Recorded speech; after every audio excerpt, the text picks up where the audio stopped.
Welcome to all of you. आज की इस वीडियो में हम लोग बात करेंगे बिहार दरोगा का ऑफिशियल नोटिफिकेशन आ गया है। जो भर्ती आने वाली थी 1275 पदों पर, उसके लिए ऑफिशियल नोटिफिकेशन जारी कर दिया गया है। इस नोटिफिकेशन को हम लोग देखते हैं। यहाँ पर देखिए, विज्ञापन संख्या 2/2023, बिहार सरकार गृह विभाग आरक्षी शाखा में पुलिस अवर निरीक्षक के रिक्त पदों पर प्रतियोगिता परीक्षा के आधार पर सीधी नियुक्ति हेतु विज्ञापन। ऑनलाइन आवेदन स्टार्ट कब होगा? अंतिम तिथि यहाँ दिया गया है 5 नवंबर। ऑनलाइन आवेदन की अंतिम तिथि 5 नवंबर दी गई है। अक्टूबर का महीना आज शुरू हुआ है, ठीक है। ये कल से शुरू होगा 1 तारीख से, ठीक है। तो आप यहाँ पर देख लीजिए 5/11/2023 तक, यानी 1 महीना लगभग आप मान के चल लें। 30-35 दिन का टाइम दिया गया है ऑनलाइन एप्लीकेशन फॉर्म फिल करने के लिए। यहाँ पर देखिए, पुलिस अवर निरीक्षक, पुलिस सब इंस्पेक्टर के पद हैं लेवल 6, 1275। इसके बाद यहाँ पर लिखा हुआ है, इन पदों पर विज्ञापन हेतु प्रतियोगिता परीक्षा आयोजित की जाएगी। इसके लिए विज्ञापन संख्या 2/2023 यहाँ जारी किया जा रहा है। ऑनलाइन आवेदन पत्र भरने की प्रक्रिया 5 अक्टूबर से प्रारंभ होगी। तो 1 महीने का टाइम है। 5 से लेकर 5/10 से स्टार्ट होगा, 5/11 उसका लास्ट डेट होगा। अब आगे देखिए, यहाँ पर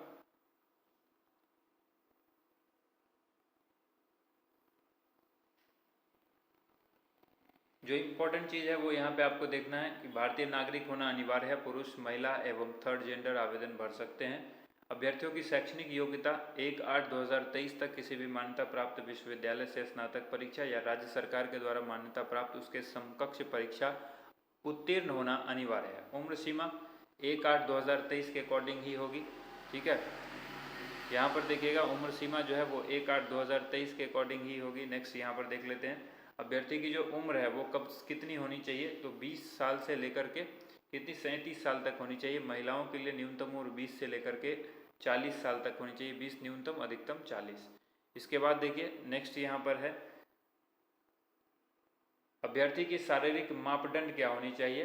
तो मापदंड जो है वो आप सबको पता ही है, 165 सेंटीमीटर अनारक्षित होना चाहिए जनरल कैटेगरी के लिए। और बाकी जो आरक्षण है उसमें इस तरह से दिया गया है, 160 सेंटीमीटर, फिर 155 सेंटीमीटर महिला के लिए, 160 सेंटीमीटर जो है अनुसूचित जाति, अनुसूचित जनजाति और अत्यंत पिछड़ा वर्ग के पुरुषों के लिए। तो ये अलग अलग जो मापदंड है वो हाइट के लिए था। सीने के लिए 81 मिनिमम होता है बिना फुलाए जनरल के लिए, और फुलाने के बाद 86 यानी 5 सेंटीमीटर का एक्सपेंशन होना चाहिए। उसी तरह से छूट इसमें भी उसी तरह से आप देख लीजिए, यहाँ वजन वगैरह दिया गया है। और यहाँ पर दिया गया है कि ट्रांसजेंडर या थर्ड जेंडर जिसको कहते हैं, वो यहाँ पर आप देख सकते हैं। इसके बाद यहाँ प्रथम चरण की प्रारंभिक परीक्षा होगी जो 200 अंकों की होगी, ये दिया गया है। 100 अंकों की परीक्षा 2 घंटे के लिए होगी। 100 प्रश्न होंगे, 200 अंक उसमें आपको दिए जाएंगे। अगर 100 क्वेश्चन पूछे जाएंगे तो पर क्वेश्चन 2 मार्क्स का हुआ, 200 अंक हो गए। और यहाँ पर 2 घंटे आपको अवधि दी जाएगी। 30% मिनिमम अंक लाना जो है वो अनिवार्य है। जो 30% से कम अंक लाएंगे वैसे अभ्यर्थी को मुख्य परीक्षा के लिए जो है असफल घोषित किया जाएगा। भले ही कट ऑफ वो अलग हो जाती है, वो बात की बात है, लेकिन 20 गुना लोगों को यहाँ पर जो है वो मेधा सूची के अनुसार बुलाया जाएगा मुख्य परीक्षा के लिए।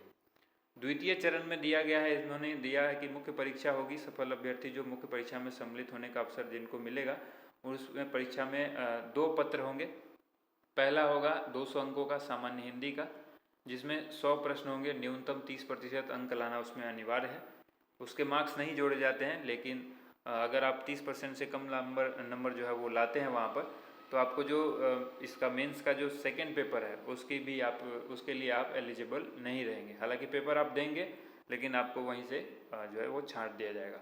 दूसरा जो पत्र है वो सामान्य अध्ययन, सामान्य विज्ञान, नागरिक शास्त्र मेंस की बात कर रहे हैं। भारतीय इतिहास, भारतीय भूगोल, गणित एवं मानसिक योग्यता जांच से संबंधित होगा। इसमें 200 अंकों का सवाल पूछा जाएगा। प्रश्न की संख्या 100 होगी। परीक्षा की अवधि जो है 2 घंटे की होगी। आगे बात की गई यहाँ पर निगेटिव मार्किंग की, कि अगर आप निगेटिव किसी क्वेश्चन का आंसर गलत देते हैं तो प्रत्येक गलत उत्तर के लिए दोनों चरणों में, चाहे वो पीटी हो या मेंस हो, 20% निगेटिव मार्किंग है। यानी 5 क्वेश्चन अगर आपके गलत होते हैं तो एक सही क्वेश्चन भी आपका खराब हो जाएगा, ठीक है। तो ये ध्यान रखिएगा। और मुख्य लिखित परीक्षा के आधार पर रिक्तियों के 6 गुना अभ्यर्थी को चयन के लिए बुलाया जाएगा। उसके बाद तृतीय चरण की बात करें तो तृतीय चरण में शारीरिक योग्यता और दक्षता परीक्षा होगी, जिसमें दौड़ है। दौड़ के लिए 1.6 किलोमीटर यानी 1600 मीटर की जो दूरी है वो आपको 6 मिनट 30 सेकंड में तय करनी है पुरुषों के लिए। और महिलाओं के लिए जो है वो 1 किलोमीटर 6 मिनट में पूरा करना है। ऊंची कूद जो है वो 4 फीट की है पुरुषों के लिए, और महिलाओं के लिए 3 फीट है। इसके बाद है लंबी कूद की बात करें तो 12 फीट है पुरुषों के लिए, और न्यूनतम 9 फीट जो है वो किसके लिए है? सभी कोटि की महिलाओं के लिए। ठीक है। आगे यहाँ पर ये भी लिख दिया गया है कि अगर 9 फीट से कोई महिला कम कूदती हैं, ठीक है, लॉन्ग जंप में, तो उनको असफल घोषित कर दिया जाएगा। इसके बाद है गोला फेंक है, 16 पाउंड का गोला फेंकना है, 16 फीट फेंकना है, ये पुरुषों के लिए, और महिलाओं के लिए 12 पाउंड का गोला 10 फीट तक फेंकना है। इसके बाद देखिए आगे जो डिटेल दी गई है वो यहाँ पर है, मेधा सूची की एवं नियुक्ति की अनुशंसा जो है वो किस तरह से की जाएगी, यानी मार्क्स जब आपके मैच कर जाते हैं उस क्रम में किस तरह से वहाँ पर एज वाले को फ़ायदा मिलता है, जिनकी एज ज़्यादा है उनको अवसर दिया जाता है पहले। बाकी यहाँ पर रिक्तियाँ दी गई है कि कौन कौन सी रिक्ति जो है किस किस पद के लिए किस जाति में कितनी है, जातिवार यहाँ पर कोटिवार जो है वो रिक्तियाँ दी गई हैं। तो आर्थिक रूप से कमजोर यानी EWS के लिए कुल 111 है, अनारक्षित यानी जनरल के लिए 441 है।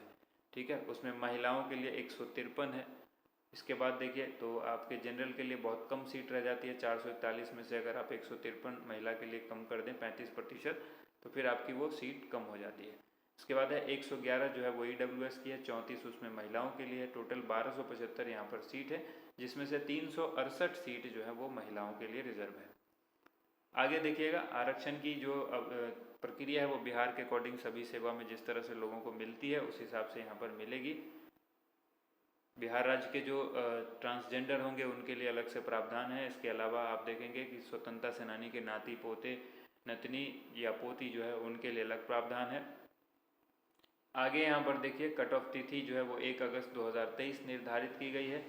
नियुक्ति की जो प्राधिकार है वो बिहार पुलिस मुख्यालय का पत्रांक यहाँ पर लिखा गया है कि पुलिस अवर निरीक्षक पद हेतु नियुक्ति प्राधिकार पुलिस उप महानिरीक्षक होंगे।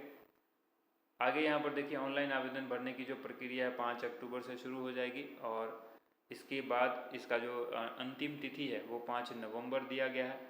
आप किसी भी माध्यम से ऑनलाइन में 400 रुपये पे करके इस फॉर्म को भर सकते हैं, ऑनलाइन या जो है यहाँ net banking, debit card, credit card, इन माध्यम से आप जो है वो इस फॉर्म को भर सकते हैं। वेबसाइट है bpssc.bih.nic.in।